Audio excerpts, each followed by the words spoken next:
Dengan akan diizinkannya kita dapat beribadah kembali di gereja, maka kami akan menyampaikan beberapa hal penting tentang COVID-19 dan protokol kesehatan beribadah di gereja. Yang pertama, COVID-19 adalah virus yang sangat cepat penularannya.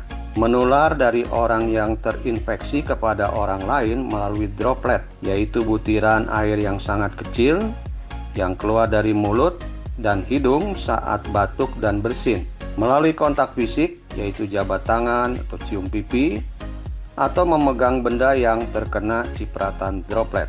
Kedua, dalam sebuah acara ibadah, tentu kita duduk berdekatan dengan jemaat lainnya dalam satu ruangan. Namun kita tidak pernah tahu apakah orang yang duduk di samping kita sudah terpapar dengan COVID-19, walaupun secara fisik orang tersebut sehat dan tidak menunjukkan gejala apa-apa atau orang tanpa gejala. Ketiga, COVID-19 akan tetap ada seperti virus-virus lainnya dan sampai saat ini belum ditemukan vaksin untuk COVID-19. Diperlukan uji klinis yang panjang untuk menciptakan vaksin yang baik untuk mengatasi COVID-19 ini. Keempat, saat ini kita telah memasuki masa new normal, di mana hal-hal yang dulu tidak biasa dilakukan, seperti memakai masker, jaga jarak, salam sehati, pakai sarung tangan, dan lain-lain, sekarang telah menjadi kebiasaan baru yang dilakukan semua orang setiap hari. Mengingat hal tersebut di atas, maka kami ingin memberi panduan beribadah di gereja selama masa pandemi COVID-19 ini, yaitu protokol kesehatan beribadah di gereja sebagai berikut. Sebaiknya ibadah di gedung gereja dimulai beberapa minggu setelah pemerintah setempat mengizinkan untuk bisa kembali beribadah. Hal ini untuk memastikan bahwa kondisi sudah cukup aman dan kita bisa mempersiapkan ibadah dengan lebih baik. Kedua, melakukan protokol kesehatan yang mengacu pada panduan penanganan COVID-19 dari Kementerian Kesehatan dan instansi lain yang terkait. Sebagai berikut, datanglah ke gereja dengan berjalan kaki, menggunakan transportasi milik sendiri, atau jika menggunakan transportasi umum, jangan naik kendaraan yang sampai berdesakan. Jemaat lansia di atas 60 tahun, anak-anak di bawah 12 tahun, dan orang dengan komorbid, yaitu pengidap penyakit lain seperti penyakit paru, hipertensi, gagal ginjal, jantung, diabetes, autoimun, batuk, pilek, harap tetap beribadah dari rumah. Tetapkan satu pintu masuk gereja sehingga semua jemaat dapat menjalankan protokol kesehatan beribadah. Setiba di gereja, cucilah tangan dengan sabun di bawah air yang mengalir selama 20 detik atau dengan hand sanitizer sebelum masuk gedung gereja dan sewaktu keluar. Saat memasuki area gedung gereja, sebisanya semua jemaat membersihkan alas kaki bagian bawah dengan keset yang telah dibasahi disinfektan. Melakukan salam sehati, yaitu menaruh tangan kanan di dada kiri, sehingga tidak ada kontak fisik antara jemaat dengan pengerja atau physical distancing. Mengukur suhu jika memiliki alat pengukur suhu, jemaat yang suhu tubuhnya melebihi 37,3 derajat Celcius dianjurkan tidak memasuki ruang ibadah dan dihimbau untuk segera berobat. Bila tidak memiliki alat pengukur suhu, maka jemaat yang merasa kurang sehat sebaiknya istirahat di rumah dan dihimbau untuk segera berobat. Mengatur duduk jemaat agar tidak terlalu dekat. Berilah jarak antar kursi minimal 1,2 meter, yaitu kiri, kanan, depan, dan belakang. Jumlah tempat duduk yang diperkenankan adalah 50% dari kapasitas biasanya. Semua jemaat dan pelayan tetap menggunakan masker selama ibadah berlangsung, termasuk saat menyanyi dan mendengarkan khotbah. Mikrofon diadakan tersendiri untuk tiap pelayan, yaitu worship leader, singer, dan pengkhotbah, dengan sarung penutupnya. Setelah ibadah, sarung mikrofon harus dibuang dan mikrofon dibersihkan dengan disinfektan. Lamanya waktu beribadah diusahakan tidak lebih dari 1 jam. Misalnya pujian 15-20 menit, firman Tuhan 20-30 menit, pengumuman gereja 10 menit, paduan suara dan vokal grup untuk sementara waktu sebaiknya ditiadakan dulu. Persembahan sebaiknya tidak menggunakan kantong kolekte yang diedarkan, tetapi bisa dicari cara lain di mana jemaat tidak harus menyentuh kantong kolekte. Misalnya dengan menaruh kotak persembahan di pintu gereja, dan jemaat bisa memasukkan amplop persembahan yang telah dipersiapkan dari rumah. Jemaat dapat juga memberikan persembahan melalui transfer atau menggunakan barcode QRIS. Pada saat melakukan sakramen perjamuan kudus, maka nampan perjamuan kudus diedarkan oleh pelayan saja, sehingga tidak disentuh oleh jemaat. Ketika ibadah telah selesai, jemaat keluar ruangan satu persatu, jangan berdesakan, dan tetap menjaga jarak. Jemaat juga jangan terlalu lama berada di area gedung gereja, sebelum dan sesudah ibadah, serta dianjurkan untuk langsung pulang ke rumah setelah ibadah selesai. Gedung gereja harus diusahakan untuk selalu dibersihkan dengan disinfektan sebelum dan sesudah ibadah. Harus ada sirkulasi udara yang baik dalam gedung gereja. Bukalah jendela agar ada pertukaran udara segar. Bagi gereja yang menggunakan AC, pastikan filter AC rutin dibersihkan dengan desinfektan setiap selesai ibadah. Demikian panduan ini kami sampaikan untuk menjaga kesehatan dan keselamatan jemaat kita dari pandemi COVID-19 pada saat kita mulai kembali ibadah di gereja. Harap juga selalu memperhatikan informasi dan petunjuk resmi terkini dari pemerintah mengenai pandemi COVID-19 ini. Terima kasih untuk perhatian Bapak Ibu sekalian. Tuhan Yesus memberkati.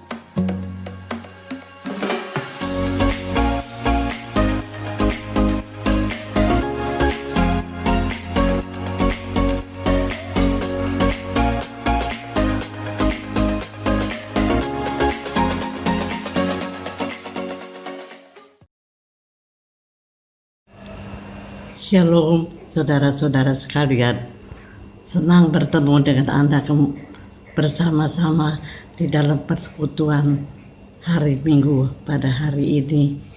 Saya sangat merindukan bertemu dengan saudara face to face, muka dengan muka, dan sangat merindukan persekutuan seperti biasanya. Saya sangat menikmati firman Tuhan pada hari ini karena saya telah menikmati banyak hal di dalam keluarga, baik keluarga besar, gereja-gereja maupun keluarga kecil, yaitu keluarga saya pribadi. Semuanya mengasihi, that I love you too. Terima kasih, sampai kita bertemu. Amin.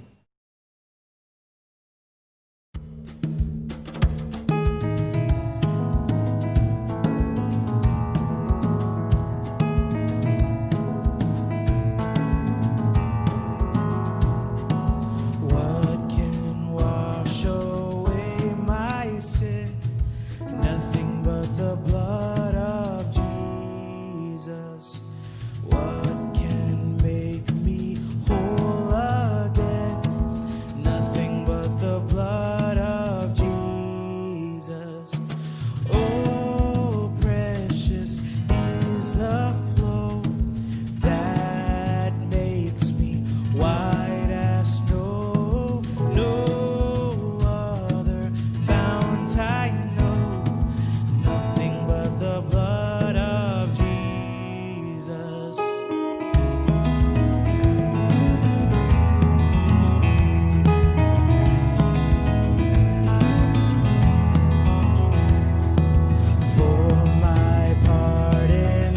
darkness I see nothing but the blood of Jesus. For my cleansing this my plea, nothing but the blood of Jesus. Oh, precious is the flow that makes me white as snow. No other fount I know, nothing but the blood of Jesus.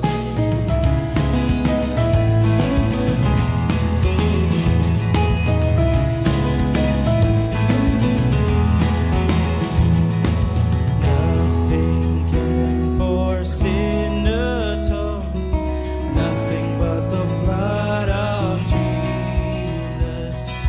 Not of good that I have done, nothing but the blood of Jesus. Oh, precious is the flow that makes me white as snow. No other fount I know, nothing but the blood of Jesus.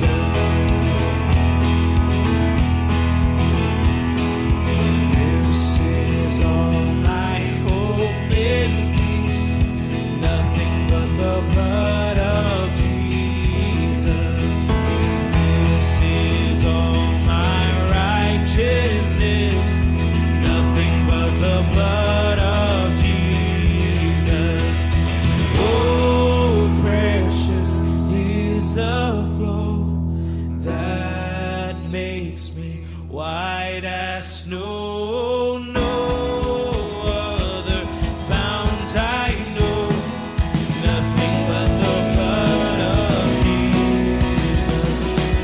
Oh, precious is the flow that makes me white as snow.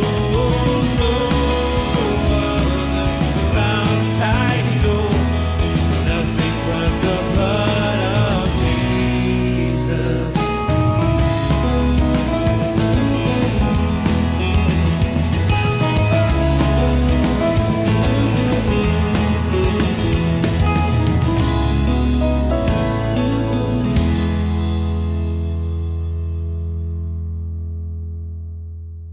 Shalom, jemaat Pondok Maharta yang dikasihi Tuhan, senang sekali bisa berjumpa lagi dengan saudara-saudara semua. Saya berharap semua dalam perlindungan Tuhan. Minggu hari ini kita akan dipersiapkan untuk berjumpa dengan Tuhan, mendengar suaranya yang hari ini akan disampaikan oleh hambanya Bapak Pendeta Paul Taksibarani. Pastikan saudara-saudara siap dengan sikap yang rindukan Tuhan. Saya percaya walaupun kita beribadah masih lewat live streaming, Tuhan pasti memberkati kita. Haleluya. Shalom, apa kabar Bapak Ibu Saudara yang dikasihi oleh Tuhan?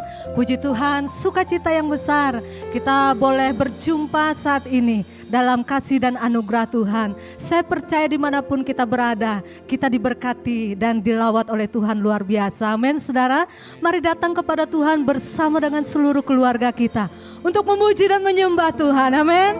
Haleluya, kita datang kepada Dia dan kita bersyukur buat segala anugerahnya. Kami bersyukur pagi hari ini Tuhan, di akhir bulan ini kami tetap boleh beribadah walaupun kami masih beribadah di rumah kami masing-masing. Tetapi kami percaya Tuhan hadir di sini. Karena kami percaya Tuhan hadir di sini, pertolongan kami pasti dan segala sesuatu pasti terjadi jika Tuhan ada di tengah-tengah kami. Terima kasih Bapa yang baik. Kami berdoa biar kiranya hadirat Tuhan memenuhi setiap kami, memberkati setiap umat-Mu, baik yang ada di rumah saat ini ya Tuhan. Kami mau memuji dan menyembah Tuhan dengan segenap hati kami.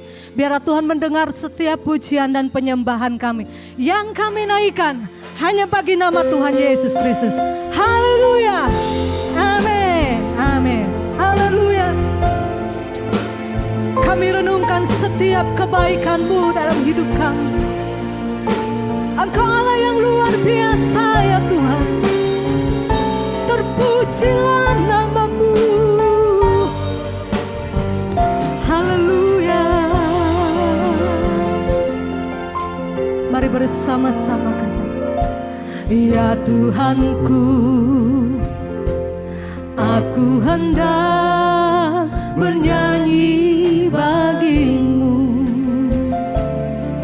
selama ku hidup.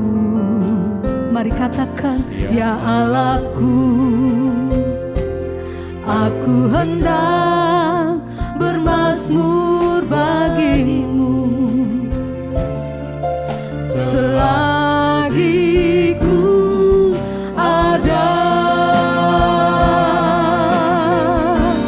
Inilah yang ku renungkan setiap waktu, nyanyian pujian dan pengagungan kepadamu.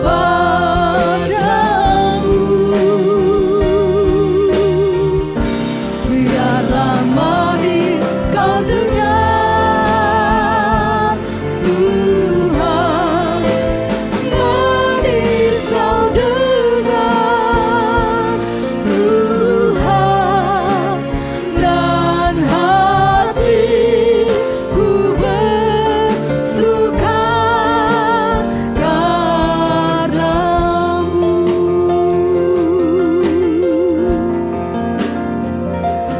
Ya Tuhanku, aku hendak bernyanyi bagimu selama ku hidup, selama ku hidup. Oh ya aku hendak bermazmur bagimu selagi ku ada. Mari bersama-sama renungkan, inilah yang ku renungkan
mendengar setiap pujian kami.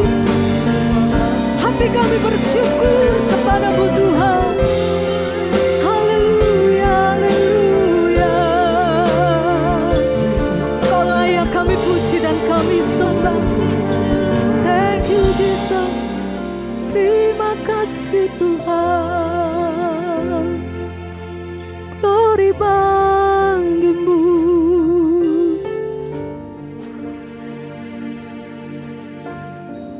Allah kami yang besar dan luar biasa. Allah yang tidak pernah berubah dulu, sekarang, sampai selama-lamanya. Hidup kami ada karena anugerah-Mu ya Tuhan. Kami berterima kasih kalau kami boleh sehat dan kuat. Karena Tuhan yang memelihara, menjaga kami. Ini pujian kami bagimu ya Allah. Ini sembah kami yang kami naikkan dari hati kami kepadamu. Terimalah setiap pujian kami ya Bapa. Syikialalala masyadar. Haleluya. Mari angkat tangan. Inilah yang ku renungkan setiap waktu, nyanyian pujian dan pengagungan kepadamu.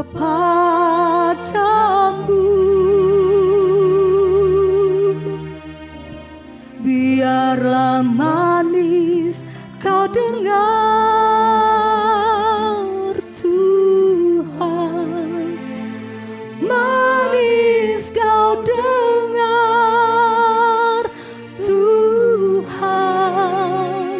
dan hatiku bersuka karenamu.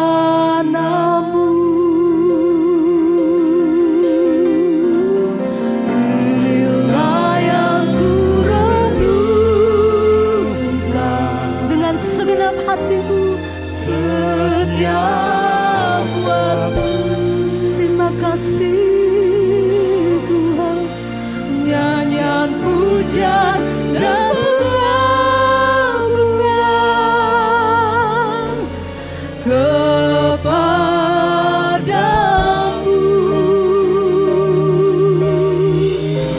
Biarlah manis kau dengar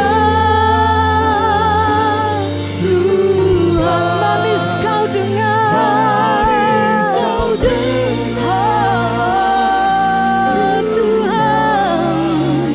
Dan hatiku bersuka karenamu. Dan hatiku bersuka, dan hatiku bersuka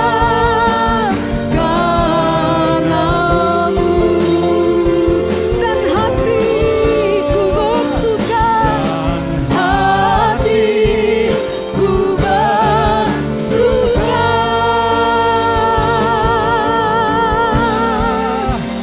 karenamu.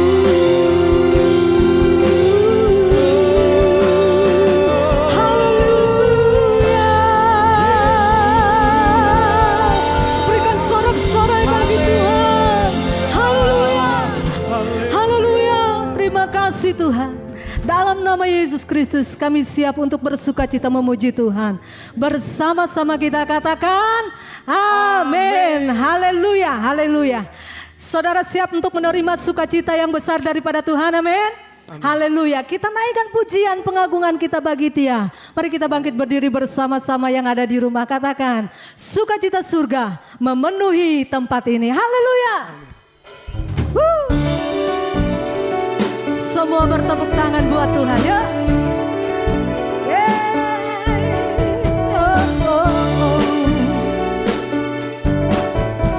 Haleluya. Terima sukacita surga itulah kekuatan bagi jiwa. Ku dapat rasakan kasih-Nya di tengah badai yang bergelora. Terima sukacita surga. Amin. Itulah kekuatan bagi jiwa. Ku dapat saksikan kuasa. Katakan taklukkan badai yang bergelora. Haleluya, Kau ada dalam hatiku. Takkan patah semangat, oh takkan hilang kekuatan. Haleluya, haleluya, ku mau bersorak bagimu. Sukacita surga nyata penuhiku. Haleluya, sukacita surga turun atas setiap kita. Terima sukacita surga, itulah kekuatan bagi jiwa. Ku dapat rasakan kasih-Nya di tengah badai yang bergelora. Mari terima sukacita surga. Amin. Itulah kekuatan bagi jiwa.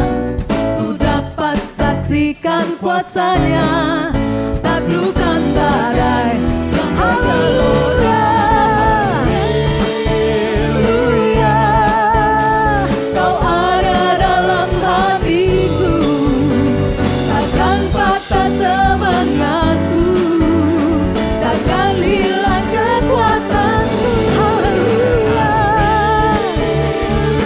kami mau bersorak bagimu, mau bersorak bagi. Yes, sukacita surga nyata penuhiku. Mari bersama-sama katakan haleluya, Kau ada dalam hatiku. Takkan patah semangat, takkan hilang kekuatanku. Amin, haleluya, ku mau bersorak bagimu. Sukacita surga nyata penuhiku. Mari katakan sukacita surga nyata penuhiku.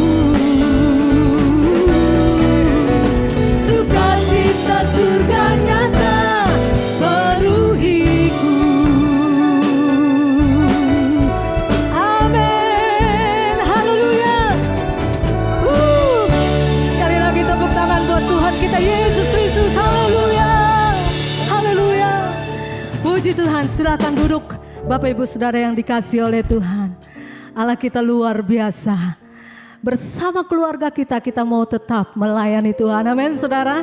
Sebab hanya Tuhanlah yang layak untuk kita puji, kita muliakan dalam hidup kita. Melayani Tuhan adalah anugerah yang terindah. Haleluya. Terima kasih Tuhan. Thank you Jesus. Kami datang di hadirat-Mu dalam satu kasih dengan bersehati, berjanji setia sampai akhir, mengasihi-Mu Yesus. Bersama keluargaku melayani Tuhan, bersatu selamanya mengasihi Engkau. Tiada yang dapat melebihi kasih-Mu ya Tuhan. Bagi kami Engkau segalanya. Mari datang di hadirat Tuhan. Haleluya.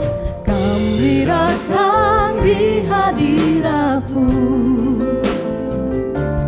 dalam satu kasih dengan dan bersehati, berjanji setia sampai akhir. Mengasihimu Yesus, mengasihimu Yesus, bersama keluargaku melayani Tuhan, bersatu selamanya mengasihi Engkau. Tiada yang dapat melebihi kasih-Mu ya Tuhan. Bagi kami Engkau segala. Katakan gelombang badai datang, gelombang badai hidup coba menghalangi, namun kuasa Tuhan buka jalan kami.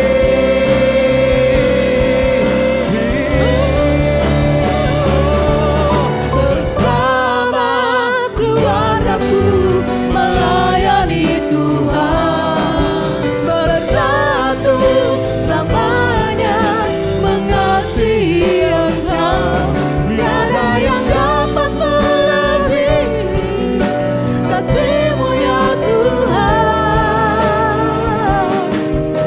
Bagi kami Engkau segalanya,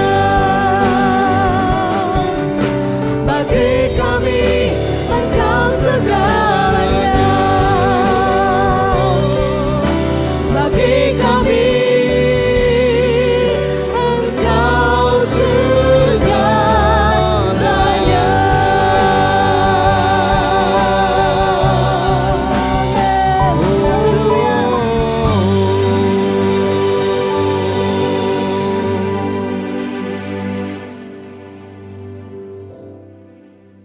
Demikianlah Bapa Surgawi, kami memuji menyembah kepadamu. Biar setiap pujian penyembahan kami berkenan dan menyenangkan hati-Mu. Kami akan melanjutkan ibadah kami dengan merenungkan firman-Mu yang terdapat di dalam Alkitab. Biarlah firman yang akan kami renungkan ini dapat kami mengerti, sehingga lebih mudah kami terapkan dalam hidup kami sehari-harinya. Juga dapat kami beritakan ulang dengan tepat kepada sesama kami. Berfirmanlah ya Bapa, kami bersedia untuk mendengar hanya di dalam nama Tuhan Yesus Kristus dan dalam persekutuan Roh Kudus. Haleluya. Amin. Puji Tuhan. Shalom Bapak Ibu Saudara dimanapun Anda berada saat ini. Hari ini saya akan berkhotbah didasarkan pada surat Kolose pasal 3 ayat 18 sampai 21. Saya akan berkhotbah dengan judul membangun budaya melayani dalam keluarga. Didasarkan pada surat Kolose pasal 3 ayat 18 sampai 21. Dengan judul membangun budaya melayani dalam keluarga. Demikian bunyinya. Hai istri-istri, tunduklah kepada suamimu sebagaimana seharusnya di dalam Tuhan. Hai suami-suami, kasihilah istrimu dan janganlah berlaku kasar terhadap dia. Hai anak-anak, taatilah orang tuamu dalam segala hal, karena itulah yang indah di dalam Tuhan. Hai bapa-bapa, janganlah sakiti hati anakmu supaya jangan tawar hatinya. Amin. Apa yang baru saja kita baca ini Bapak Ibu adalah pesan nasihat Rasul Paulus kepada warga gereja di Kolose. Supaya mereka ini membangun budaya dalam keluarga masing-masing. Dilatar belakangi oleh semangat hidup di dalam Kristus sebagai manusia baru. Sudah percaya Kristus, maka pola pikir dan gaya hidup keseluruhannya haruslah berbeda dari orang yang tidak percaya. Termasuk dalam berumah tangga atau berkeluarga dimulai dari pernikahan. Keluarga umat Tuhan, warga gereja itu haruslah suka melayani satu sama lain. Terus menerus sedemikian rupa sehingga menjadi satu kebiasaan yang baik, budaya yang positif. Budaya saling melayani. Di dalam ayat 18 diajak di sini istri-istri biarlah suka melayani suami, membantu suami, menghormati suami, menyenangkan hati suami.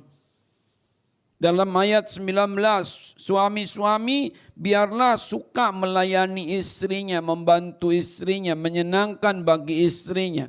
Jangan berlaku kasar terhadap istri. Dalam ayat 20 disebutkan anak-anak biarlah melayani ayah ibunya, taat, menyenangkan bagi orang tua, jangan suka melawan, jangan membuat sedih hatinya. Juga bapak-bapak dinasihati dalam ayat 21, jangan suka membuat tawar hati anaknya. Sebab itu dapat menjadi satu blok sebagai satu penghalang bagi kemajuannya di kemudian hari, bahkan menjadi satu trauma yang lebih berbahaya, menjadi satu dendam. Jadi ini adalah satu contoh arahan dalam Alkitab oleh Rasul Paulus yang dapat kita jadikan sebagai teladan dalam rangka membangun budaya melayani dalam keluarga. Memang Bapak Ibu di zaman akhir ini berbicara mengenai melayani itu sih semakin kita butuhkan. Tetapi di sisi lain semakin jarang kita temukan. Senangnya kita ya dilayani bukan melayani. Namanya manusia berdosa toh. Tetapi kita sudah di dalam Kristus. Berbedalah pola pikir dan lifestyle kita, gaya hidup kita, kebiasaan kita. Biarlah kita membangun budaya melayani dalam keluarga. Marilah kita membangun budaya melayani dalam keluarga.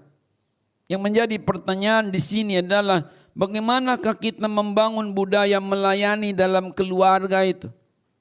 Ini berbicara mengenai langkah atau cara mewujudkannya. Begitu banyak sebenarnya langkah bila kita membaca Alkitab lebih lanjut mengenai bagaimana kita membangun budaya melayani dalam keluarga. Begitu banyak. 3 di antaranya akan saya uraikan secara ringkas dan sederhana hari ini. Bagaimanakah kita membangun budaya melayani dalam keluarga? Yang pertama adalah keluarga kita membangun budaya untuk saling membantu. Sebagaimana dapat kita baca contohnya dalam surat Galatia pasal 6 ayat 2, ayat 9, ayat 10. Yang kedua, keluarga kita membangun budaya untuk saling menasehati. Sebagaimana dapat kita baca contohnya dalam surat Ibrani pasal 10 ayat 24-25. Dan yang ketiga, keluarga kita membangun budaya untuk saling mendoakan. Sebagaimana dapat kita baca contohnya dalam Injil Lukas pasal 22 ayat 31-32. Tujuan saya menguraikan khotbah hari ini adalah supaya kita menjadi umat Tuhan yang semakin memahami dan menerapkan 3 langkah paling tidak bagaimana kita membangun budaya melayani dalam keluarga. Bagaimanakah kita membangun budaya melayani dalam keluarga itu? Yang pertama adalah keluarga kita membangun budaya untuk saling membantu. Saling membantu. Kata saling di sini adalah each other, one another, saling sesama. Jangan hanya sebagai objek yang dibantu, tetapi juga sebagai subjek yang membantu.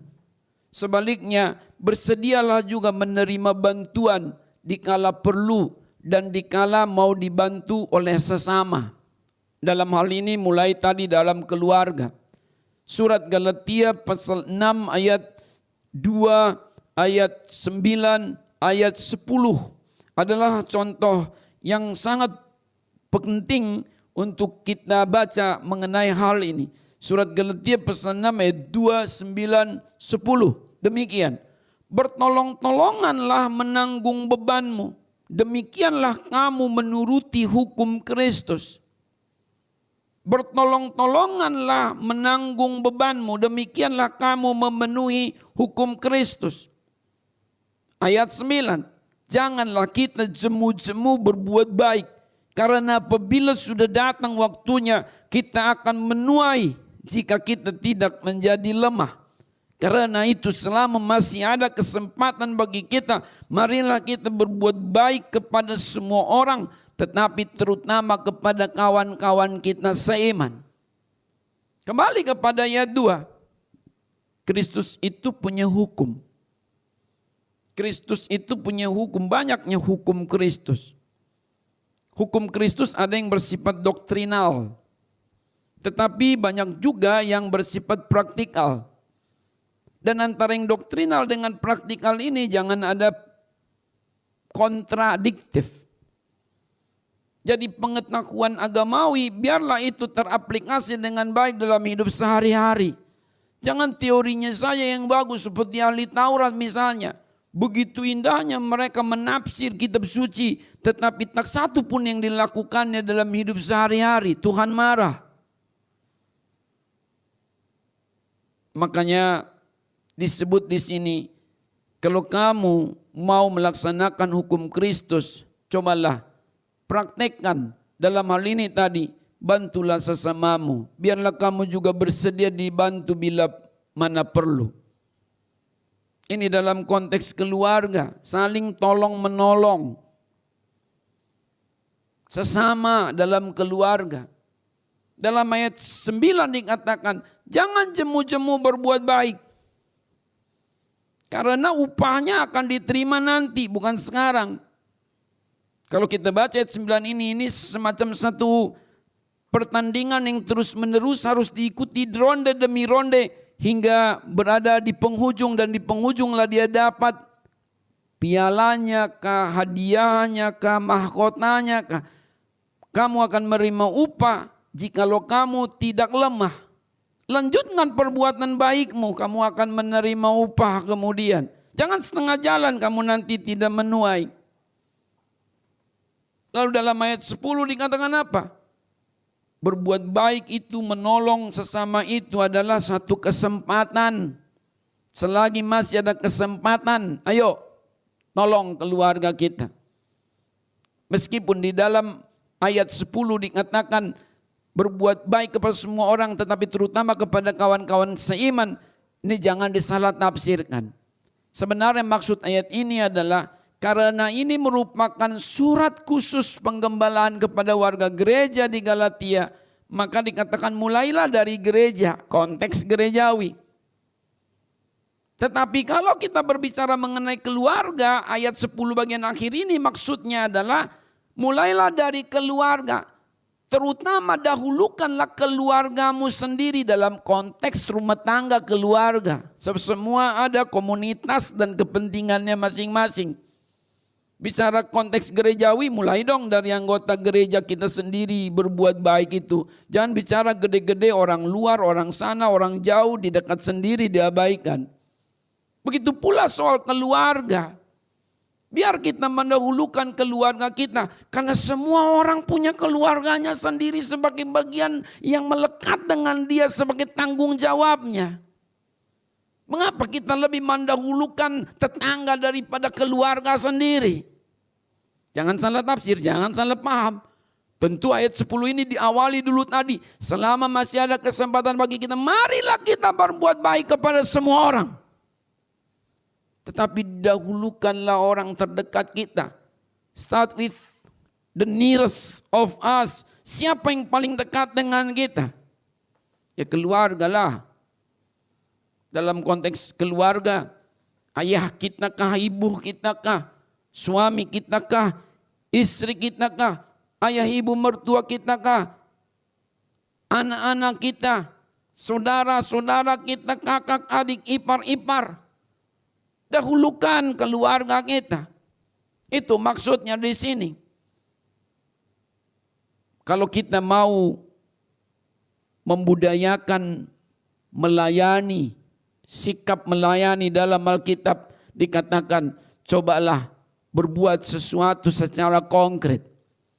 Bantu satu sama lain. Maka memberi ini adalah bagian dari kasih yang tak terpisahkan, malahan menjadi satu keharusan. Kalau kita mengasihi keluarga kita, ya kita harus memberi. Termasuk secara materi, terang-terangan disebut dalam 1 Yohanes 3 ayat 17. 1 Yohanes 3 ayat 17. Barang siapa mempunyai harta duniawi dan melihat saudaranya menderita kekurangan, tetapi menutup pintu hatinya terhadap saudaranya itu, bagaimanakah kasih Allah dapat tetap di dalam dia? Jadi kalau kita mengasihi keluarga kita, berilah sesuatu padanya. Apa yang menjadi kebutuhannya, apa yang menjadi keperluannya. Terlebih hal yang sangat pokok dan mendesak, penting dan urgent. Makanan, minuman misalnya buat anak-anak. Jangan sampai anak-anak kekurangan, kelaparan apalagi. Orang tua kita yang sudah pensiun tidak punya tabungan pula. Mari kita bantu, mari kita sokong, mari kita tolong, mari kita juga suka memberi. Suami yang sedang sakit jangan ditinggal. Istri yang sedang susah jangan dimarahi terus. Kalau suami kita sulit untuk bekerja, maka kita harus maklumi. Apalagi kalau dia itu diputus hubungan kerja secara sepihak bukan karena salahnya dia. Mari kita bantu suami kita. Jangan kita kata-katai lalu dia stres, depresi, lalu tanggung jawab nanti. Oleh sebab itu, budayakanlah semangat melayani dalam keluarga. Orang tua jangan diabaikan. Semua pihak dalam keluarga seluruhnya juga. 1 Timotius pasal 5 ayat 3 sampai 16.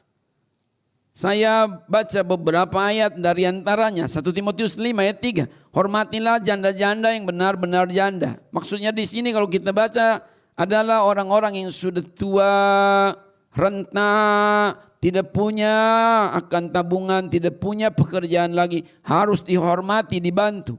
Ayat 4. Tetapi jikalau seorang janda mempunyai anak atau cucu, hendaklah mereka itu pertama-tama belajar berbakti kepada kaum keluarganya sendiri dan membalas budi orang tua dan nenek mereka, karena itulah yang berkenan kepada Allah. Wow. Ini peringatan ayat 6. Ayat 6, ayat 7, ayat 8, lompat ayat 8. Ini peringatan ini. Tetapi jika ada seorang yang tidak memelihara sanak saudaranya, apalagi seisi rumahnya, maksudnya anggota keluarganya yang inti sekali seperti orang tua, anak, suami atau istri, orang itu murtad dan lebih buruk dari orang yang tidak beriman. Budayakan semangat melayani dalam keluarga kita. Mari kita suka memberi, membantu sesama keluarga. Dan kalau kita memberi, biarlah kita memberi dengan limpah. Limpah pemberian diawali dari limpah suasana hati kita. Tulus, penuh dengan sukacita. Memberi itu adalah mulia. Lukas 6 ayat 38 dikatakan, kalau kita memberi, biarlah kita memberi dengan limpah. Amsal pasal 11 ayat 24 berkata, ada orang yang berhemat begitu rupa, ini kecenderungannya pelit, malah tambah miskin. Tetapi ada orang yang suka memberi, berbagi, membantu, menolong, apalagi keluarganya sendiri, diberkati. Sebab Tuhan itu yang memberi hukum adalah Tuhan yang menilai dengan tepat dan menjaga hukumnya. Tuhan ada hukuman bagi pelanggar hukumnya, tetapi jauh lebih banyak berkat yang dia sediakan bagi orang yang mentaatinya. Dan kalau kita memberi bantuan, kita mesti memberi dengan tulus. Berlakulah di dalam 2 Korintus pasal 9 ayat 6 dan 7. 2 Korintus pasal 9 ayat 6 dan 7. Camkanlah ini, lompat ayat 7. Hendaklah masing-masing memberi menurut kerelaan hatinya, jangan dengan sedih hati atau karena paksaan, tetapi saya ulangi, hendaklah masing-masing memberikan menurut kerelaan hatinya, jangan dengan sedih hati atau karena paksaan, sebab Allah mengasihi orang yang memberi dengan sukacita. Haleluya. Memang memberi ini atau menolong ini, membantu ini tidak hanya material, fisik, jasmania, seperti makanan, minuman, uang, pakaian, bukan hanya itu. Memberi ini luas. Bisa juga yang tidak sifatnya material, tidak berupa materi. Penghargaan, pengakuan, senyum, sukacita, tenaga kita, daya kita, ide, pikiran, sapaan, doa, pengampunan. Itu juga pemberian. Kita menemani orang tua di kamar saat sakit. Kita tidak bisa apa-apa memang karena dia sakit ya. Catatannya di situ. Ya itu juga memberi, menemani anak bermain, menemani anak ke sekolah atau belajar di rumah. Itu adalah pemberian. Mari kita memberi dengan sukacita. Kebutuhan orang-orang satu sama lain berbeda. Kebutuhan suami dengan istri berbeda. Suami laki-laki, perempuan, ibu-ibu perempuan, istri perempuan ya berbeda lah. Masa suami misalnya pakai bedak. Ya enggak lah. Tapi suami butuh dasi. Jadi masing-masing coba lihat apa keperluan anak pertama dengan anak kedua, apa keperluan anak pria dengan anak wanita, apa keperluan si koko dengan si adiknya, beda-beda. Maka di sini perlu namanya hikmat bijaksana. Kita adil, tetapi keadilan yang bukan sama rata sifatnya, perlu kebijaksanaan. Bapak Ibu, saya yakin kalau dalam keluarga kita sudah terbiasa saling membantu, tak heran di tempat pekerjaan, di luar rumah, di bisnis, di masyarakat luas, dia juga akan terbiasa. Sebab apa? Sebab sekolah yang sesungguhnya adalah keluarga. Tempat belajar yang sesungguhnya adalah rumah tangga. Guru yang sebenarnya yang seawalnya adalah ayah ibu. Maka semua anggota masyarakat di luar keluarga itu adalah alumni dari keluarga. Maka baik buruknya anggota masyarakat itu adalah baik buruknya dulu keluarga. Sebab keluarga adalah nukleus. Keluarga adalah yang paling inti dari dunia ini. Makanya kalau keluarga kacau, kacaulah dunia, kacaulah bumi ini. Maka tak heran di dalam Kejadian pasal 1 kita membaca Tuhan Allah menciptakan manusia, menjadikan manusia sesuai gambar dan rupanya adalah supaya mampu mengelola bumi ini. Kepada siapakah bumi ini diberikan kemampuan dan tanggung jawab untuk menata, menjaganya? Seperti dalam Kejadian pasal 2 ayat 15, 16, 17. Adalah kepada keluarga, suami istri khususnya. Maka kalau kita ini keluarganya baik, tetangga kita juga akan baik. Kota kita baik. Itu sebabnya di dalam Mazmur 128 ayat 6 dikatakan apa? Mulai dari ayat 4, 5, tadi ayat 6 juga. Kalau keluarga kita bahagia di dalam, maka akan membawa kebahagiaan bagi Sion. Gambaran dari rumah Tuhan atau gereja bagi kita. Maka akan menjadi berkat bagi Yerusalem. Kota kita diberkati karena keluarga kita sudah baik. Sebab anggota keluarga itulah yang menjadi warga kota. Bahkan menjadi berkat bagi bangsa. Disebut dalam ayat 6 itu adalah damai sejahtera atas Israel sebagai a nation, as a state. Kita akan menjadi berkat bagi masyarakat luas. Kalau keluarga kita itu sudah terbiasa saling melayani. Yang kedua adalah keluarga kita membangun budaya untuk saling menasehati. Begini, untuk memperingkas mengapa perlu menasehati adalah karena tak seorang pun di antara keluarga kita yang tidak dapat mengalami atau melakukan namanya disorientasi. Disorientasi adalah penyimpangan. Lari dari keharusan yang sebenarnya. Terjadilah kesalahan. Tetapi kesalahan ini masih dapat diperbaiki. Dimulai dari peringatan. Lalu dilanjutkan dengan nasihat. Dan seterusnya hingga ada proses pemulihan berikutnya. Cobalah kita baca lebih dahulu surat Ibrani pasal 10 ayat 24-25. Surat Ibrani pasal 10 ayat 24 ayat 25. Marilah kita marilah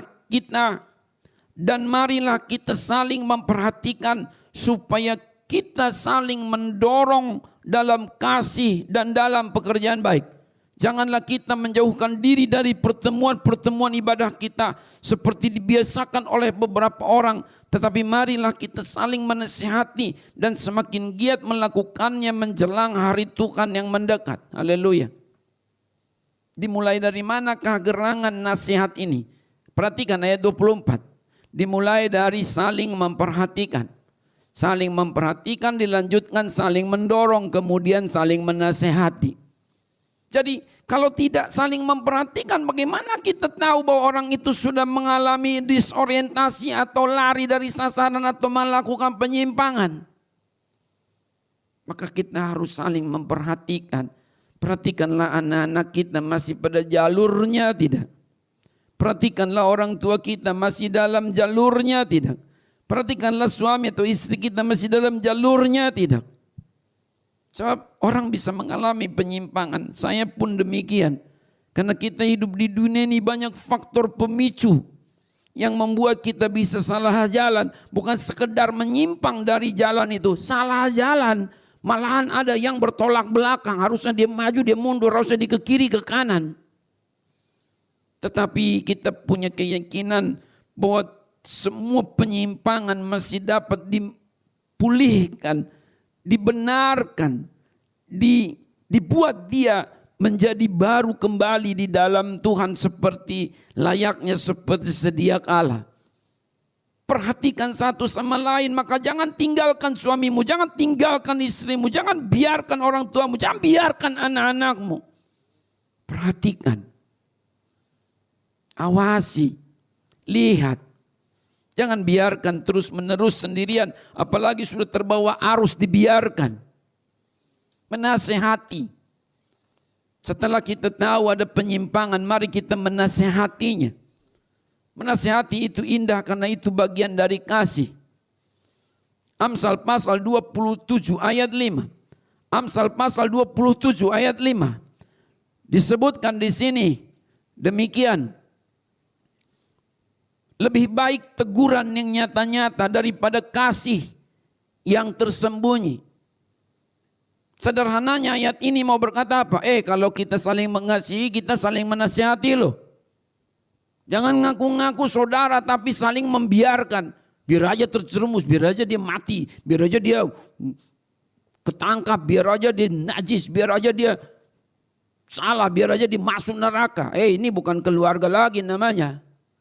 Keluarga itu saling memperhatikan. Kembali kepada surat Ibrani pasal 10 ayat 24-25 tadi. Memang itu lebih khusus mengenai gereja. Marilah kita saling menasehati di samping ibadah.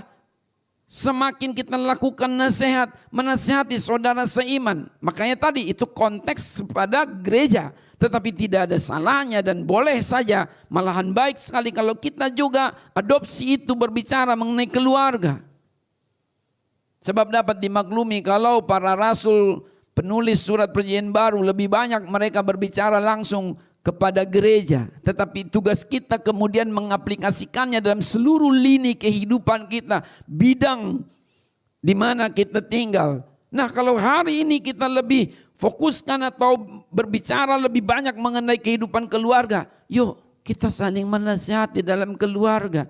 Apa tandanya kita ini sebagai saudara? Ya kita berani saling menasihati. Apalagi orang tua terhadap anak. Orang tua itu punya otoritas keorangtuaan. Dan otoritas keorangtuaan itu diterimanya dari Tuhan. Tidak semua orang bisa menasihati anak-anak kita. Maka kalau kita yang punya tanggung jawab itu punya otoritas surgawi dari Tuhan Allah untuk mendidik anak-anak kita, kita tidak lakukan. Siapa lagi yang akan menasihati anak-anak kita? Di dalam Alkitab banyak teguran kepada orang tua karena membiarkan anak-anaknya. Anak memang tidak boleh disiksa. Saya mau ulangi. Anak memang tidak boleh disiksa. Berlaku kasar pun tadi disebut di dalam Kolose pasal 3 ayat 21 tidak boleh terhadap anak. Tidak boleh sakiti hati anak. Tetapi bukan berarti dimanja, dibiarin. Hati-hati.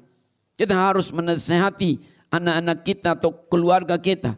Kolose 3 ayat 16, bagaimana kita menasehatinya? Pakailah firman.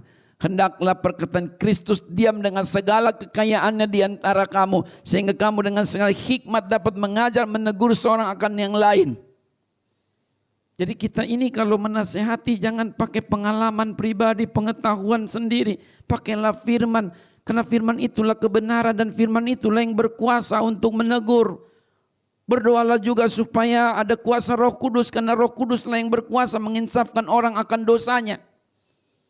Efesus pasal 6 ayat 4 setara dengan itu. Efesus pasal 6 ayat 4 dikatakan apa di sini? Hai bapak-bapak, janganlah bangkitkan amarah di dalam hati anak-anakmu, tetapi didiklah mereka di dalam ajaran dan nasihat Tuhan. Haleluya. Bagaimana dengan anak terhadap orang tua? Bolehkah menasihati mereka? Boleh. Yang penting pakai firman dan caranya yang sopan. 1 Timotius 5 ayat 1 dan 2. Janganlah kamu keras terhadap orang tua. Orang tuamu jangan kau keras padanya. Jangan kasar-kasar kau bicara kepada orang tua. Tetapi bukan berarti kalau orang tua kita salah kita diam. Sebab kita juga punya otoritas keanakan untuk kita ingatkan anak. Untuk kita ingatkan orang tua kita. Kalau bukan kita yang saling menasihati, siapa lagi? Dan perlu ditekankan, akhirilah atau lanjutkanlah nasihat itu dengan pengampunan. Jangan menasihati, tidak mau mengampuni.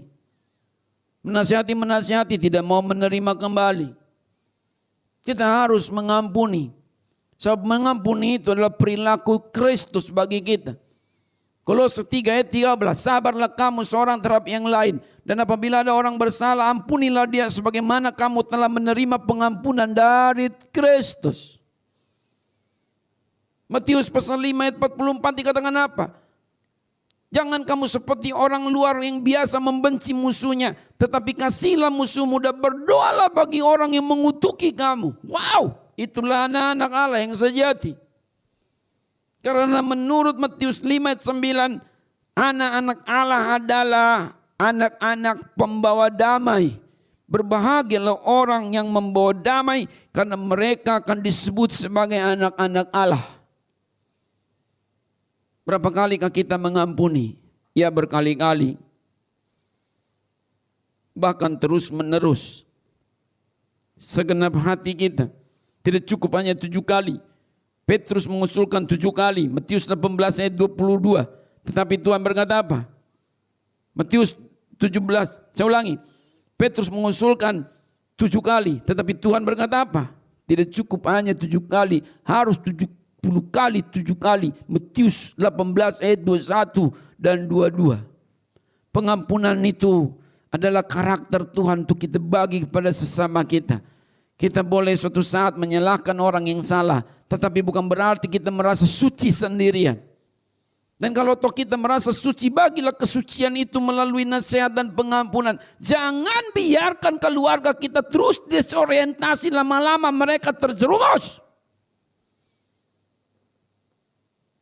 Sebab menurut pemahaman saya dari yang saya baca pada Alkitab, dalam Alkitab, sebenarnya ada namanya, istilah saya sendiri khusus keluarga ya, ada namanya kesalahan tanggung renteng.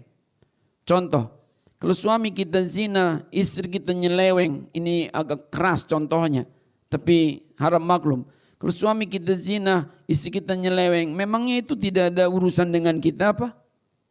Jangan-jangan gara-gara kitanya mereka melakukan itu. Jangan sok suci sendiri tetapi tidak memperhatikan keluargamu. Begitu pula kalau anak-anak kita nakal, maka itu tidak ada kaitannya dengan kita. Saya tidak berkata bahwa kejahatan anak langsung menjadi kejahatan orang tua. Saya tidak berkata bahwa kejahatan orang tua langsung menjadi kejahatan anak. Saya juga tidak berkata bahwa kesalahan istri pastilah itu juga kesalahan suami. Saya tidak berkata begitu. Tetapi sebagai keluarga, jangan biarkan kesalahan itu terjadi. Apalagi tadi, janganlah biarkan itu gara-gara kita, langsung atau tidak langsung. Marilah kita membangun budaya dalam keluarga, budaya melayani. Marilah kita membangun budaya melayani dalam keluarga. Bagaimanakah itu? Yang ketiga, keluarga kita membangun budaya untuk saling mendoakan. Ada satu nats yang indah mengenai doa Tuhan Yesus bagi salah seorang muridnya yang benar-benar waktu itu patut didoakan. Lukas 22 ayat 31-32. Injil Lukas pasal 22 ayat 31-32. Demikian. Simon, Simon, lihat iblis telah menuntut untuk menampik kamu seperti gandum. Tetapi aku telah berdoa untuk engkau supaya imanmu jangan gugur. Dan engkau jikalau engkau sudah insaf, kuatkanlah saudara-saudaramu. Kuatkan saudara-saudaramu kalau kamu sudah insaf. Ini adalah doa Tuhan Yesus bagi Simon Petrus. Memang dia adalah rasul. Tetapi untuk menjadi orang yang betul-betul dewasa spiritualitasnya masih membutuhkan waktu dan proses yang lama dan panjang. Maka dia ada kalanya jatuh. Ada kalanya dia lemah. Tetapi dengan doa Tuhan Yesus dia tertopang. Tidak jatuh. Kalaupun jatuh tidak tergeletak. Kalau dia lemah dia jadi kuat karena apa? Sudah didoakan oleh Tuhan Yesus. Inilah satu contoh yang indah. Mari kita berkata demikian juga kepada anggota keluarga kita. Istriku, aku berdoa untukmu. Suamiku, aku berdoa untukmu. Simon, Simon, lihat, iblis telah menuntut untuk menampik kamu seperti gandum. Semua orang ada godaannya sendiri. Ada cobaannya sendiri. Siapa di antara kita yang tidak mengalami godaan dan cobaan? Semua mengalami. Kita bisa jatuh. Tetapi dapat dicegah dengan adanya doa. Mari kita lindungi anggota keluarga kita dengan doa-doa kita. Anak-anak kita doakan supaya mereka jangan jatuh. Termasuk juga supaya mereka jangan sakit, supaya mereka jangan susah, supaya mereka berhasil, supaya mereka sukses, supaya mereka berkecukupan bahkan makmur. Mari kita berdoa. Doakan anggota keluarga kita. Kalau kita memang melayani maka kita akan mendoakan. Budaya saling melayani adalah budaya yang juga dilakukan dengan cara mendoakan. Ada banyak model pelayanan, apalagi di gereja. Banyak model pelayanan di gereja. Seperti ini saya berkhotbah. Ini harus dipahami sebagai pelayanan. Tadi saudara-saudara kita bermain musik, memuji, jadi worshiper. Itu juga pelayanan. Inilah pelayanan yang terlihat oleh manusia. Tetapi ada satu pelayanan yang tidak terlihat oleh manusia, namun sangat dihargai oleh Tuhan. Siapakah itu? Apakah itu? Pelayanan doa. Jangan anggap enteng dengan pelayanan doa. Mungkin ada yang berkata, aduh aku tidak punya karunia untuk berkhotbah. Aku tidak punya karunia untuk melayani yang hebat-hebat di panggung gereja. Ya, berdoalah supaya Anda dapat. Tetapi kalau tahu belum, tidak apa-apa. Ada satu pelayanan yang tidak butuh karunia khusus. Tidak butuh talenta khusus. Apakah itu? Doa. Doa. Kalau kita berdoa, Tuhan akan menolong. Karena doa itu adalah satelit sorgawi. Yang menghubungkan bumi ini, dunia ini dengan kerajaan Allah tanpa batas, tanpa sinyal khusus. Doa. Melibatkan Tuhan. Doa. Lewat doa kita berjumpa dengan Tuhan. Doa adalah satu sistem. Matius 7 ayat 7 sampai 11. Mintalah maka kamu akan mendapat. Carilah maka kamu akan menemukan. Dan ketuklah maka pintu akan dibukakan. Doa, sistem. Doa itu adalah sarana untuk menerima anugerah Tuhan.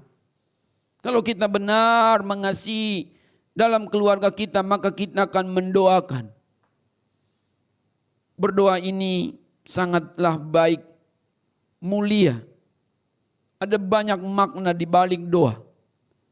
maka berbicara mengenai doa sangatlah luas. Tetapi yang penting sekarang ini adalah bagaimana kita melakukannya. Berdoa itu sangat bermakna. Berdoa misalnya itu dapat menunjukkan kesadaran kita. Kesadaran apa pendeta? Kesadaran misalnya bahwa kita tidak mampu melakukannya sendiri. Kita butuh bantuan Tuhan. Menasihati anak tidak mudah. Kita sudah pakai firman, iya, tapi belum tentu langsung diterima. Disinilah kita bekerja dengan Tuhan, memohon petunjuk Tuhan. Macam mananya anak ini, bagaimananya suami ini, bagaimananya istri ini, apa yang kita harus lakukan. Minta hikmat dari Tuhan, sadari bahwa kita ini punya pengetahuan terbatas. 1 Korintus 13 ayat 9, sebab pengetahuan kita tidak lengkap. Makanya kalau orang rendah hati dia akan angkat tangan kepada Tuhan. Kita percaya Tuhan itu ajaib. Pengkhotbah 11 ayat 5. Kamu tidak tahu tulang-tulang dalam rahim seorang ibu yang mengandung. Tetapi Tuhan tahu. Dan Tuhan punya kuasa untuk memberkati. Jangan kita andalkan kemampuan sendiri. Amsal 3 ayat 5, 6 dan 7. Akui Tuhan, libatkan Tuhan. Berdoa, jangan kita sombong. Kita libatkan Tuhan di dalam keberhasilan keluarga kita. Berdoa, sadar kita kemampuannya terbatas. Berdoa juga menunjukkan keyakinan kita. Kita tidak putus asa menjalani hidup berumah tangga. Selalu ada jalan dari Tuhan. Belakangan ini khususnya banyak betul masalah. Saya tidak banyak bahas yang sudah dibahas oleh teman-teman lah. Berminggu-minggu, berbulan-bulan kita sudah disuguhi dengan contoh-contoh apa yang sedang terjadi belakangan ini. Anda sudah tahu. Dan ini merebak kemana-mana, mewabah kemana-mana. Satu saja persoalan menjadi persoalan-persoalan lain. Kemudian muncul ekonomi rusak, suasana yang lain juga terganggu. Tetapi kita harus percaya kepada Tuhan. Nyatakan keyakinan kita kepada Tuhan. Tuhan, kami percaya Engkau sanggup menolong kami. Keluarga kami masih bisa makan dan minum dengan pertolongan-Mu Tuhan. Kami yang sakit disembuhkan Tuhan. Dan kami yang sehat janganlah sakit Tuhan. Kami percaya kepada-Mu Tuhan. Kau ajaib Tuhan. Kau buka jalan untuk bisnis, usaha, pekerjaan kami. Kau akan berikan kami damai sejahtera, sukacita. Kami percaya kepada-Mu Tuhan. Karena kita percaya, maka kita berdoa, dan doa adalah wujud dari keyakinan kita. Kalau kita berdoa kita akan menerima kekuatan. Yesaya 40 ayat 31. Orang yang menanti-nantikan Tuhan akan mendapatkan kekuatan baru. Dan juga akan menerima kebijaksanaan. Yakobus 1 ayat 5. Apabila di antara kamu ada yang kekurangan hikmat, hendaklah ia memintakannya kepada Allah. Haleluya. Ada banyak masalah di dalam keluarga kita. Tetapi kalau kita ini membudayakan saling mendoakan, maka keluarga kita diberkati oleh Tuhan. Kalau kita sudah terbiasa berdoa dalam rumah tangga atau keluarga kita, ini akan terbawa-bawa di sepanjang kehidupan yang lain. Kalau kita sudah terbiasa berdoa di rumah, bahkan di bus kota ataupun di kereta api, kita pun akan terbiasanya berdoa. Kalau kita sudah terbiasa berdoa di rumah, nanti kita terbiasanya berdoa di tempat bekerja. Kita budaya dalam keluarga itu terbawa keluar. Dimanapun kita berada. Demikianlah dulu Bapak Ibu, Saudara-saudara, uraian khotbah saya hari ini didasarkan tadi pada surat Kolose pasal 3 ayat 18 sampai 21 dengan judul membangun budaya melayani dalam keluarga. Marilah kita membangun budaya melayani dalam keluarga. Bagaimanakah kita membangun budaya melayani dalam keluarga itu? Ada banyak sebenarnya langkah-langkahnya, cara-caranya. 3 diantaranya saya sudah urai secara ringkas dan sederhana saja. Yang pertama adalah keluarga kita membangun budaya untuk saling membantu. Yang kedua adalah keluarga kita membangun budaya untuk saling menasehati. Dan yang ketiga, keluarga kita membangun budaya untuk saling mendoakan. Terima kasih atas perhatian yang Bapak Ibu berikan. Kiranya Tuhan senantiasa memberkati kita dengan firman-Nya. Mari kita bersyukur, kita berdoa.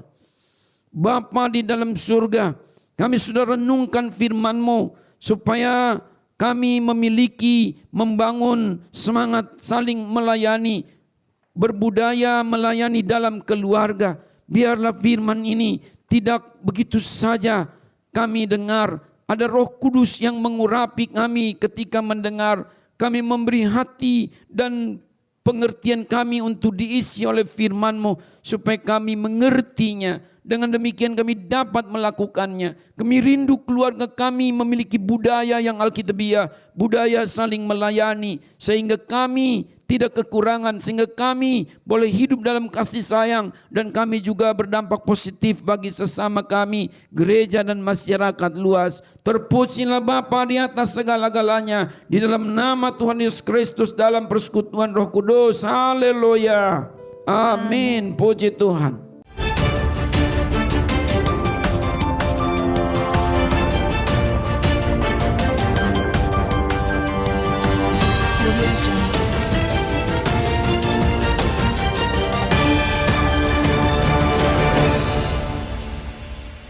Shalom saudara, berjumpa kembali dengan saya dalam Breaking News Porta.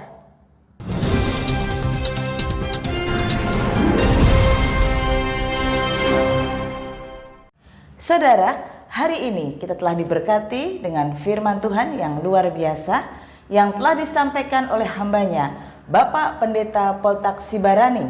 Biarlah kita boleh menjadi pelaku-pelaku firman Tuhan, dan firman Tuhan terus menguatkan kita dan menjadikan kita orang-orang kepercayaan Tuhan. Saudara, Jemaat GBI Pondok Maharta, minggu depan kita akan kembali beribadah bersama-sama secara offline. Jadi kita akan kembali beribadah di gereja di GBI Pondok Maharta. Untuk itu Bapak Ibu Saudara, harap diperhatikan hal-hal sebagai berikut.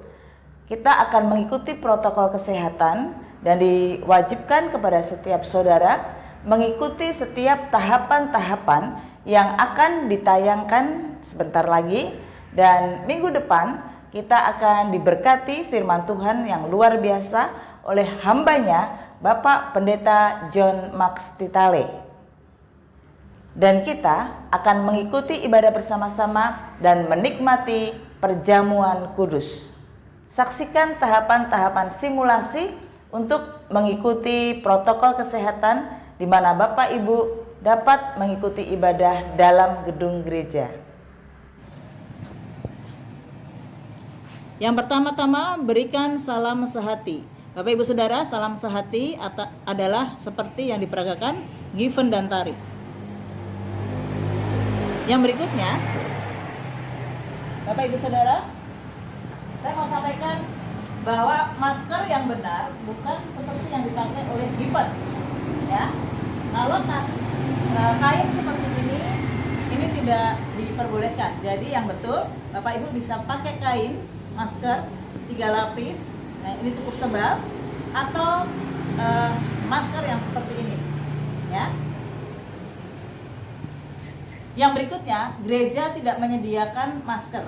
Untuk itu Bapak Ibu diwajibkan membawa masker dari rumah yang dipastikan bukan masker kain seperti yang dijual-jual di pinggir jalan seperti ini. Jadi diwajibkan tidak memakai masker kain seperti ini, tetapi masker yang kain tebal atau masker untuk kesehatan ataupun masker yang dari apotek seperti ini.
Seluruh jemaat GBI Pondok Maharta diundang kembali dalam ibadah doa malam hari Jumat yang akan diadakan pada tanggal 10 Juli 2020 pada pukul setengah 8 malam secara online.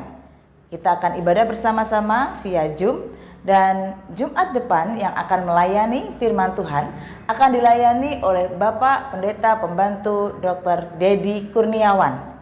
Mari setiap saudara siapkan hatimu untuk menerima berkat Tuhan dalam ibadah doa malam. Dan yang akan melayani sebagai pemimpin pujian Ibu Siska, dan yang akan melayani sebagai pemain musik Bapak Adi.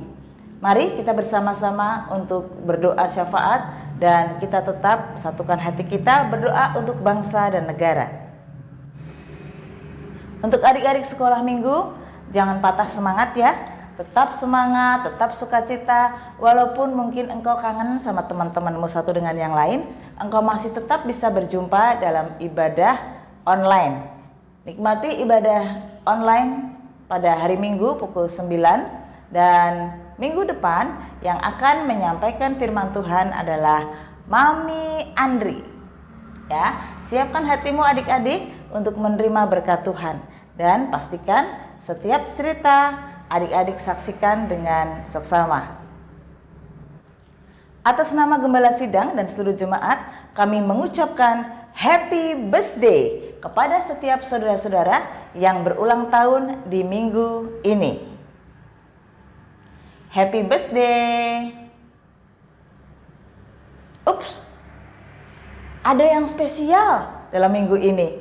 Apa ya? Happy birthday to you. Happy birthday to you. Happy birthday to you. Happy birthday to you.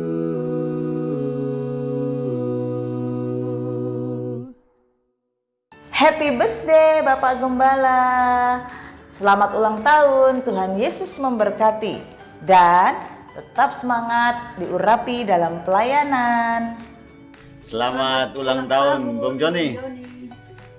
Tuhan terus memperluas wilayah teritorial pelayanan dan memberikan otoritas semakin dahsyat karena pekerjaan Roh Kudus.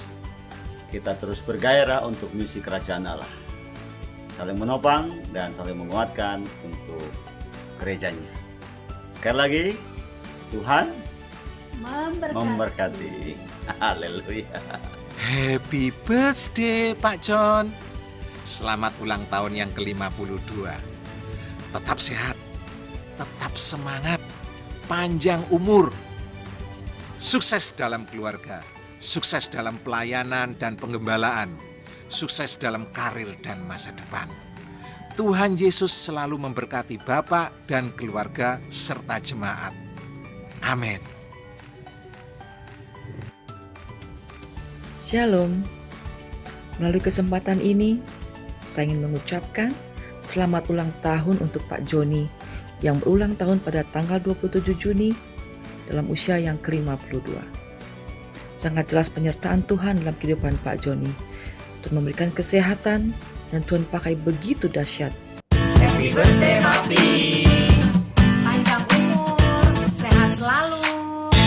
Makin diberkati Tuhan, makin dipakai untuk menjadi Yesus Papi.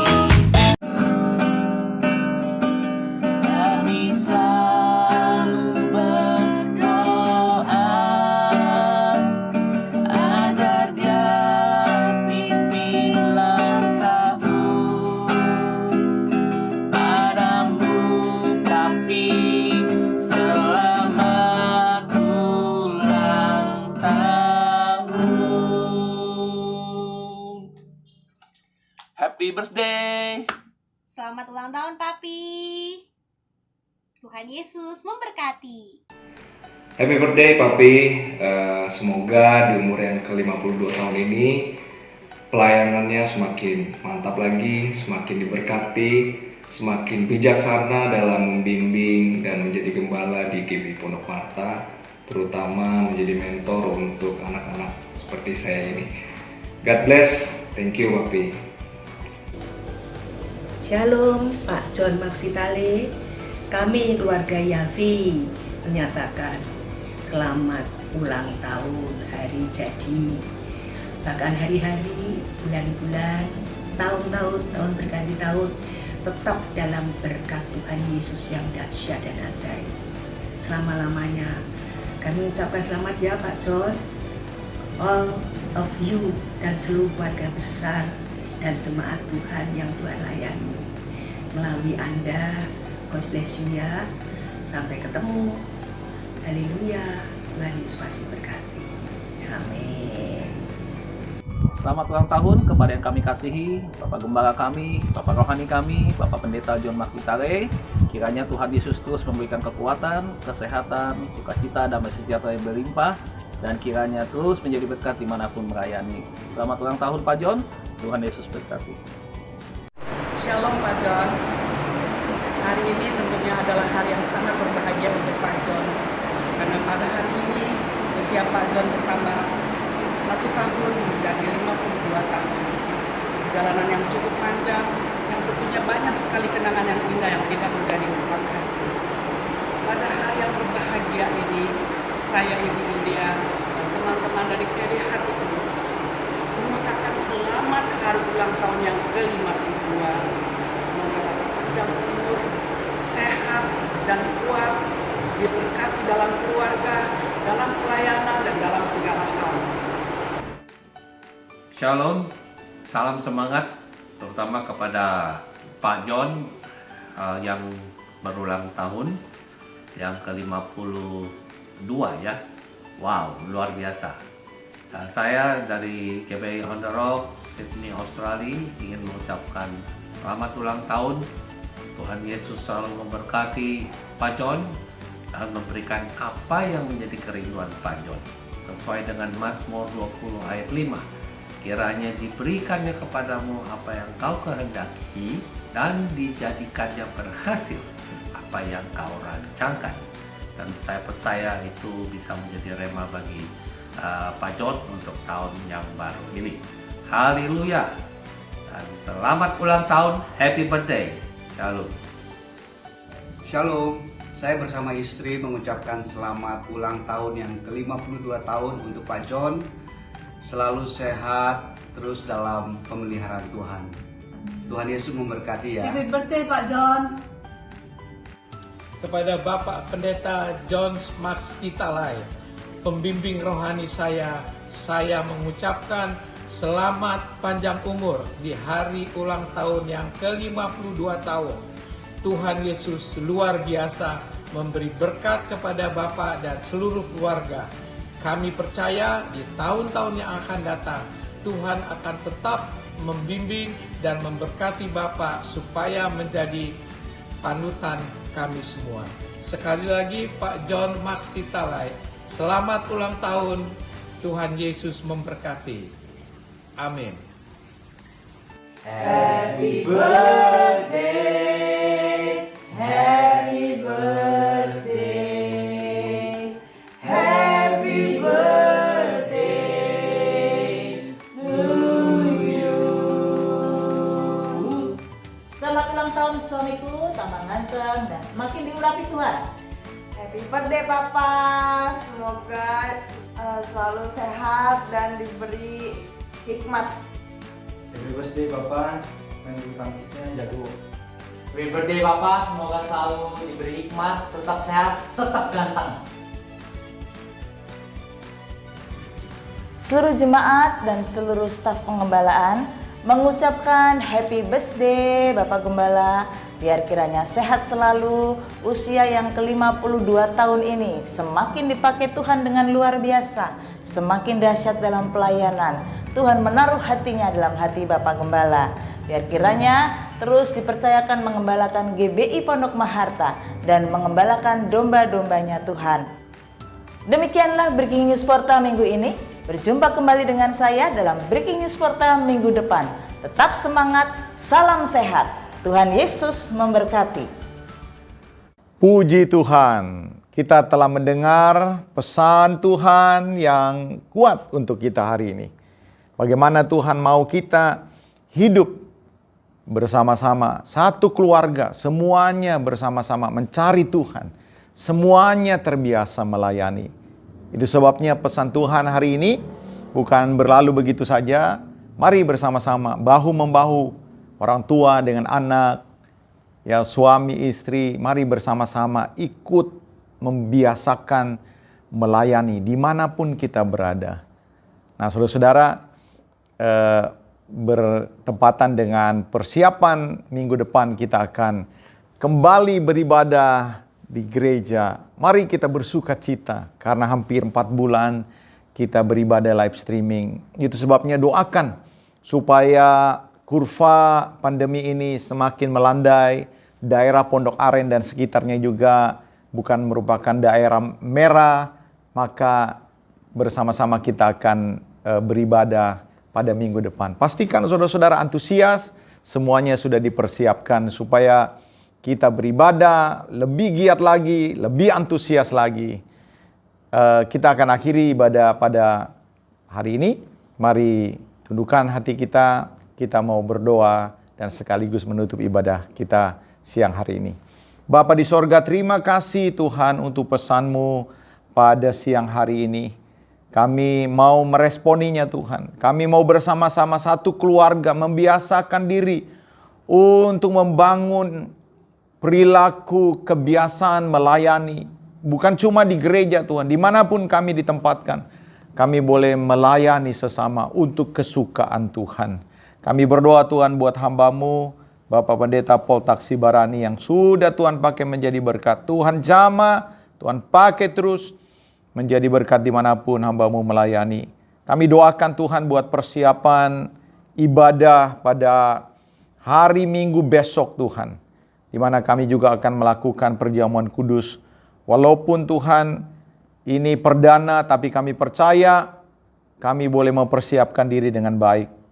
Kau urapi Tuhan seluruh hamba-hamba-Mu yang sudah Kau tetapkan menjadi pelayan-Mu Tuhan pada minggu besok.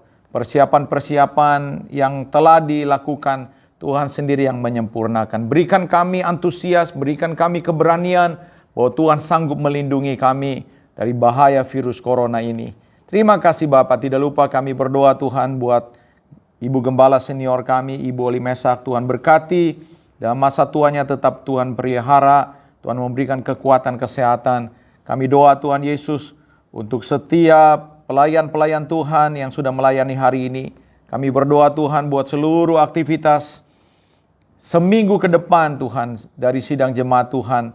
Baik yang bekerja, yang berdagang, yang sedang mencari pekerjaan, yang akan melanjutkan rencana-rencana sepanjang bulan ini. Kiranya tangan Tuhan membuat kami semua berhasil.